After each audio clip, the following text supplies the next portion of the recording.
Friends आज आम यही भिडियो फैसिलिटी सेंटर्स उपरे जानिबा। फैसिलिटी सेंटर जो केमिति बना जाउची तापाई कौन कौन दरकार बाय मोड ब्लूप्रिंट कौन कौन सब दरकार केमिति कौ बाटे कौ ऑप्शन ने गले हबो तो से विषय आज ये भिडियो ओनली फैसिलिटी सेंटर उपरे आम डिस्कसन करवा। ओके तो चलते बर्तमान फैसिलिटी सेंटर केमिति तैयारी होची देखिबा। ओके तो आपण पाखरे भिडियोटी शॉर्ट बना होची कहीं तार रिलेटेड अलग जो सब बाय मोड केमिति आसीबो से पय अलग वीडियो बना हबो। ओके आम ये फैसिलिटी सेंटर आगे केमिति तैयारी हो शिखा। यहाँ हूँ मिशन कंट्रोल होम पेज ये देखो एनएल लिखा जाइए न्यूलैंड को जी एंटर मारे एंटर मारला पर ये आसीगला ये जो तले दुईटा देती अलग ऑप्शन देती से विषय भी आम पर डिस्कसन करवा। ये फैसिलिटी देखो फैसिलिटी उपर क्लिक करेंगे नेक्स्ट मारे ये देखो कौन कौन अच्छी सब आउट लेयर बाय मोड 20टा मो पाखर अच्छी मो पाखर जितेटा था कि दरकार 20टा गोटे फैसिलिटी बनवाई 20टा दरकार कॉमन 15टा दरकार अनकॉमन 10टी रेयर 5टी दरकार मो पाखर कि 25टी अच्छी।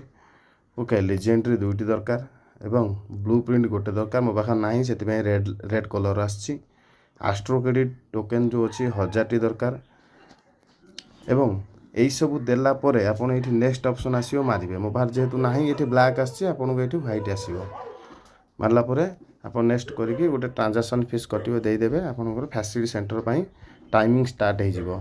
टाइमिंग केते आपन को 48 आवर 48 घंटा लागिवो एबे पकेले 2 दिन पर माने 48 घंटा पर सेटा क्लेम पई ऑप्शन आसीबो।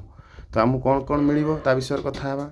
ये देखो जमी आम बाय मोड पकड़े से 36% नथिंग ऑप्शन रोचे कि नथिंग ऑप्शन ना ये कौन हो देखूँ जोटा कि जो हलदियाटा देखुं फास्ट 1.96% या ना हूँ फ्यूजन कोर एटा लीजेंडरी फैसिलिटी। ओके तापर रेयर फैसिलिटी यार ना हूँ मन पड़नी टे हाँ या ना हूँ रेडिएंट ग्रेडेंट बोली कौन ना अच्छी मुझे ठीक से देखनी एटा रेयर 9.8% अच्छी। तापर आसला टाइडाल डिपनेस जोटा कि आमर एटा अनकॉमन एटा कॉमन 29.41%। एटा हूँ सोलार ग्रिड जोटा 39.21%। एटा हूँ आउट लेयर सबुठू एटा अधिक चांसेस अच्छी मिलबार एटा भी दाम भी कम जेहेतु अधिक चांसेस अच्छी बर्तमान यहाँ पाखापाखि 20 मेट्रिक चलती सेल आपड़ किणी भी पारे बिक्री भी करेंगे ओपन सी रे आगू को आमर निजर मार्केट प्लेस आसूची प्लानेट एक्स रे यही वीक्रे लंच हो पारे।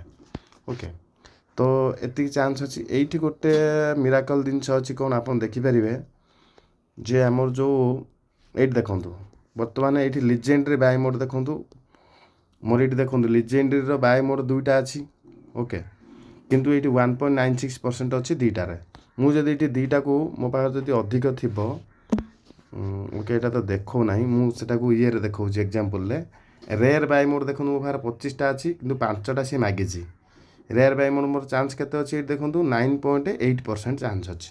ये जदि मुझे जो प्लस चिन्ह अच्छी ये जदि मु रेयर बाय मोड 5टा जगार मुझे आ गोटे बढ़ेदेली 6टा देखूँ 9.8 अच्छी गोटे बढ़ेली 17.85 पड़ेगा देखूँ आउ गोटे बढ़ेली 24.59 आउ गोटे बढ़ेली आउ गोटे बढ़ेली एमती 10टा बढ़ेदेला बेलू देखूँ 39% हो गलानी तार चांसेस आउ सब कमी कमी जाऊँगी। ये देखो लीजेंडरी भी कमुची 1.79 थिला 1.31% होगानी मिलबार चांसेसटा से भाई आपड़ ये जितेटा दे पारे देखो मु टोटाल यदि 25टा देदेवी मो बाहर 69% मैंने कंपलसरी मिल किंतु मु ट्राए कर 15टा देकी। ओके 15टा देकी मु ट्राए कर मत पाखापाखि 10टा एड्रे मत पाखापाखि 6टा मिलता। ओके 10टा मु पकई एका सांगे 10टा एड्रे मत 6टा मिलता रेडिएट गांडेट आ बाकी सब अलग अलग मिलता। तेणुकर यही भाव आप रेयर बाय मोड भी बढ़े पारे ता सहित लीजेंडरी चाहिए लीजेंडरी बढ़े पारे कि लीजेंडरी किसी बेनिफिट एते ना आपंकर अधिक इनभेस्ट हो। ओके से भाव आपको जब दरकार कौटा आउट लेयर दरकार सोलार ग्रिड आप 20 जगार ये अधिक करेंगे 39% टू 1% अच्छी 39.21 सोलार ग्रिड चांसेस आपन से 20 जगार काटिकी आपन से करदे 40 लिखी दूसरी कहीं ना मो पाखे 40 लिखिदे देखो ये 93.12% है मैंने 100% आपको मिल से आपको दरकार जब आप सेल करने उद्देश्य अच्छा पकड़ा आवश्यक ना। ओके এইଥିଲା ଫ୍ୟାସିଲିଟି ସେଣ୍ଟର ବସେଇବାର ତରିକା। ତାପରେ ଏଠି ନେକ୍ସଟ ମାରିବେ, ନେକ୍ସଟ ମାରିଲା ପରେ ଗୋଟେ ଟ୍ରାଞ୍ଜାକ୍ସନ୍ ଫିସ୍ ଦେବେ। ଓକେ, ତ ଏଇ ଯେଉଁ ଫ୍ୟାସିଲିଟି ସେଣ୍ଟର ବସେଇବା ପାଇଁ ଏଇ ଯେଉଁ ସବୁ ଆସୁଛି astro credit token, blueprint, legendary buy mode, uncommon Bai ମୋଡ଼, ସବୁ ବାଇ ମୋଡ଼ ଅଛି। ଆକୁ ଆମେ କେମିତି ସଂଗ୍ରହ କରିବା ତା ଉପରେ ଆଉ ଗୋଟେ ଭିଡ଼ିଓ ମୁଁ କରିବି, ଦେଖିବେ। ଏବେ ଫ୍ୟାସିଲିଟି ସେଣ୍ଟର କେମିତି ବସେଇବେ ସେଟା ଖାଲି ଏ ଭିଡ଼ିଓରେ ଦେଖିବେ। Okay, thank you.